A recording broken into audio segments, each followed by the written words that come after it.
Lei 13.105, de 16 de março de 2015, Código de Processo Civil, leitura do livro 3, título 3, capítulos 1, 2, 3, 4 e 5. Título 3, da intervenção de terceiros, capítulo 1, da assistência, seção 1, disposições comuns. Artigo 119. Pendendo causa entre duas ou mais pessoas, o terceiro juridicamente interessado em que a sentença seja favorável a uma delas poderá intervir no processo para assisti-la. Parágrafo único. A assistência será admitida em qualquer procedimento e em todos os graus de jurisdição, recebendo o assistente o processo no estado em que se encontre. Artigo 120. Não havendo impugnação no prazo de 15 dias, o pedido do assistente será deferido, salvo se for caso de rejeição liminar. Parágrafo único. Se qualquer parte alegar que falta ao requerente interesse jurídico para intervir, o juiz decidirá o incidente sem suspensão do processo. Seção 2. Da assistência simples. Artigo 121. O assistente simples atuará como auxiliar da parte principal, exercerá os mesmos poderes e sujeitar-se-á aos mesmos ônus processuais que o assistido. Parágrafo único. Sendo revel ou de qualquer outro modo omisso o assistido, o assistente será considerado seu substituto processual. Artigo 122. A assistência simples não basta, ou não obsta, melhor dizendo, a que a parte principal reconheça a procedência do pedido, desista da ação, renuncie ao direito sobre o que se funda a ação ou transija sobre os direitos controvertidos. Artigo 123. Transitada em julgado a sentença no processo em que interveio o assistente, este não poderá, em processo posterior, discutir a justiça da decisão, salvo se alegar e provar que, inciso 1º, pelo estado em que recebeu o processo ou pelas declarações e pelos atos do assistido, foi impedido de produzir provas suscetíveis de influir na sentença. Inciso 2º, desconhecia a existência de alegações ou de provas das quais o assistido, por dolo ou culpa, não se valeu. Seção 3. Da assistência litisconsorcial. Artigo 124.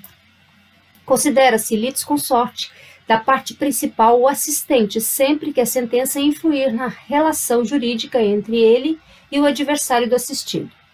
Capítulo 2. Da enunciação da lide. Artigo 125. É admissível a denunciação da lide promovida por qualquer das partes. Inciso 1. Ao alienante imediato no processo relativo à coisa cujo domínio foi transferido ao denunciante, a fim de que possa exercer os direitos que da evicção lhe resultam. Inciso 2. Aquele que estiver obrigado por lei ou pelo contrato a indenizar em ação regressiva o prejuízo de quem for vencido no processo. Parágrafo 1º. O direito regressivo será exercido por ação autônoma quando a denunciação da lide for indeferida, deixar de ser promovida ou não for permitida. Parágrafo 2º.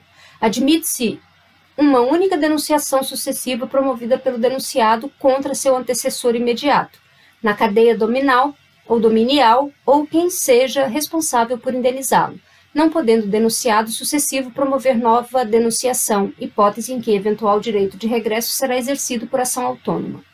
Artigo 126.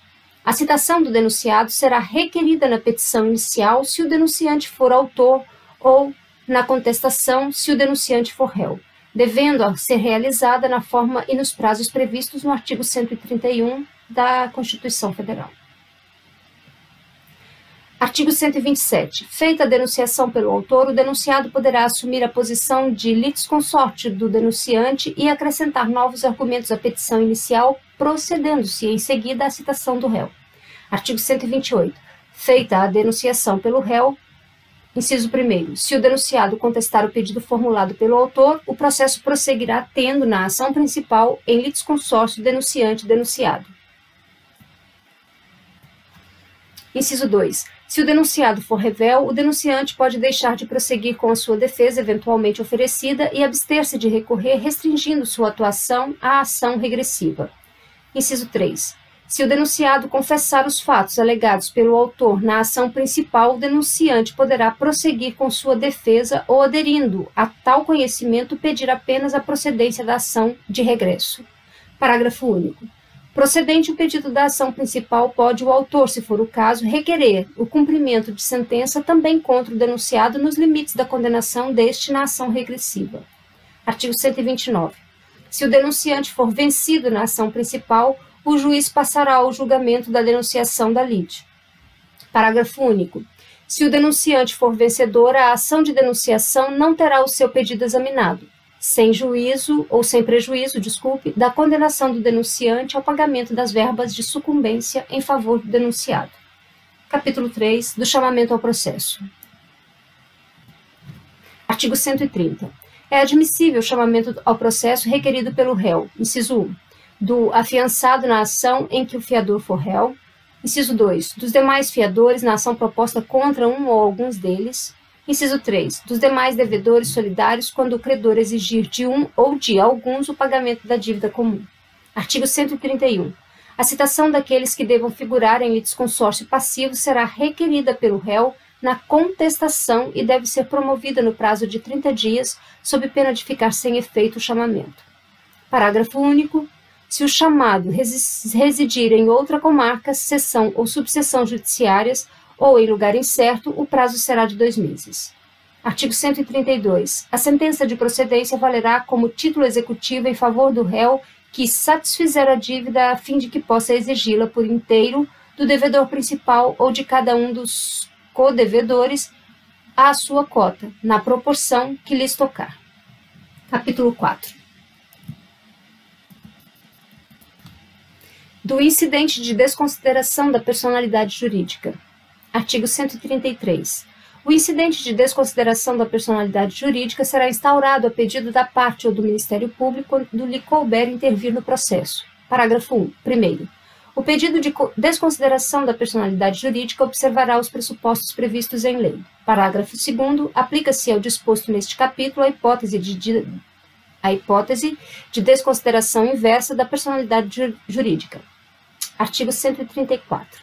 O incidente de desconsideração é cabível em todas as fases do processo de conhecimento, no cumprimento da sentença e na execução fundada em título executivo extrajudicial.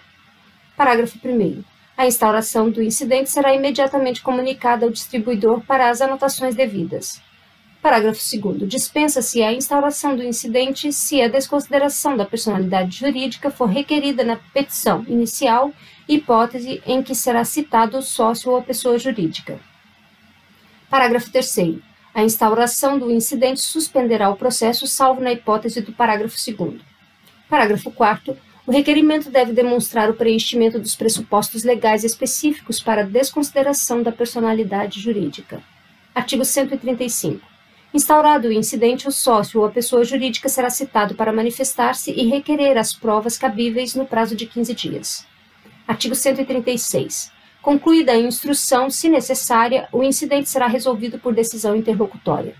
Parágrafo único. Se a decisão for proferida pelo relator, cabe agravo interno. Artigo 137. Acolhido o pedido de desconsideração e a alienação ou a oneração de bens, a vida em fraude de execução será ineficaz em relação ao requerente. Capítulo 5 do Amicus Curiae. Artigo 138. O juiz ou o relator, considerando a relevância da matéria, a especificidade do tema objeto da demanda ou a repercussão social da controvérsia, poderá, por decisão irrecorrível, de ofício ou a requerimento das partes ou de quem pretenda manifestar-se, solicitar ou emitir a participação de pessoa natural ou jurídica, órgão ou entidade especializada, com representatividade adequada no prazo de 15 dias de sua intimação. Parágrafo 1º. A intervenção de que trata o caput não implica alteração de competência nem autoriza a interposição de recursos, ressalvadas a oposição de embargos de declaração e a hipótese do 3º parágrafo. Parágrafo 2º. Caberá ao juiz ou ao relator, na decisão que solicitar ou admitir a intervenção, definir os poderes do amicus curiae. Parágrafo 3º. O amicus curiae pode recorrer da decisão de julgar o incidente de resolução de demandas repetitivas. No próximo vídeo teremos a leitura do título 4 do livro 3. Agradeço a sua companhia. Até lá!